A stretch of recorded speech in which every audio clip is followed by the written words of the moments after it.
40টা দিন বন্ধ পেয়েছি, সাথে ঈদও চলে গেল। বেড়ানোর উদ্দেশ্যে এখনও ঘর থেকে বেরো হয়নি। হ্যালো এভরিওয়ান, শুরু করছি একটা নতুন ভিডিও। আশা করি ভিডিওটি সবার অনেক বেশি ভালো লাগবে। আর যদি ভালো লাগে তাহলে অবশ্যই একটা লাইক, কমেন্ট, শেয়ার দিয়ে পাশে থাকবেন। পুরো ভিডিওটা জুড়ে আছি আমি লিপি। একটা সত্যি কথা বলি, আমি না এখনো কার্ড দিয়ে টাকা তুলতে পারি না। টাকা তুলতে হলে আমার কারো না কারো শরণাপন্ন হয়ে টাকা তুলতে হয়। এই যে আমরা বাইরে চলে এসেছি, এসেই আগে কয়েকটা টাকা তুলে নিলাম। কারণ বাইরে এসেছি হচ্ছে আমার একটা দরকারি কাজ ছিল। আর বাইরে এসেছি আমার ছেলে একটু খাওয়া দাওয়া করবে, এটা তো স্বাভাবিক। তো এসেছি হচ্ছে আমাদের পার্শ্ববর্তী উপজেলা চিতলমারিতে। চিতলমারি সুন্দর একটা রেস্টুরেন্ট হয়েছে, ওখানে গেছি। গিয়ে দেখি আমার ছেলে যেসব খাবার খাবে তার কোনো কিছুই ছিল না। তারপরে চলে এসেছি আরেক রেস্টুরেন্টে। এখানে এসে তো ভাই দেখি একেবারে জনশূন্য মানুষ, কোনো লোকজন কিছুই নেই। তারপর ওইখান থেকেও বের হয়ে আসলাম। চিতলমারি এত বড় একটা উপজেলা, কিন্তু এর আগেও কিন্তু আমরা খাবার উদ্দেশ্যে এসে একদিনও খেতে পারিনি, মানে ভালো কোনো রেস্টুরেন্টও নেই। নতুন একটা রেস্টুরেন্ট হয়েছে আপ্যায়ন, সেখানে গিয়েছি, অনেক কিছুই ছিল, কিন্তু ওই যে আমার ছেলের পছন্দের খাবারগুলোই ছিল না।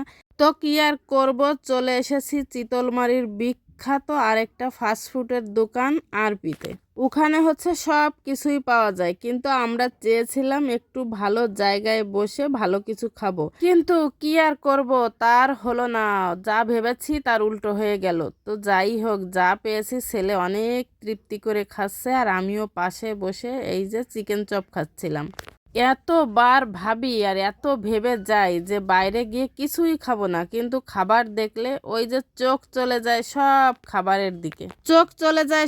খাবারের দিকে, নিজেকে আর কোনোভাবেই কন্ট্রোল করতে পারি না। আমার মতো কে কে আছেন অবশ্যই একটু কমেন্ট করে জানাবেন, নাকি শুধু এই জগতে আমিই একমাত্র ব্যক্তি।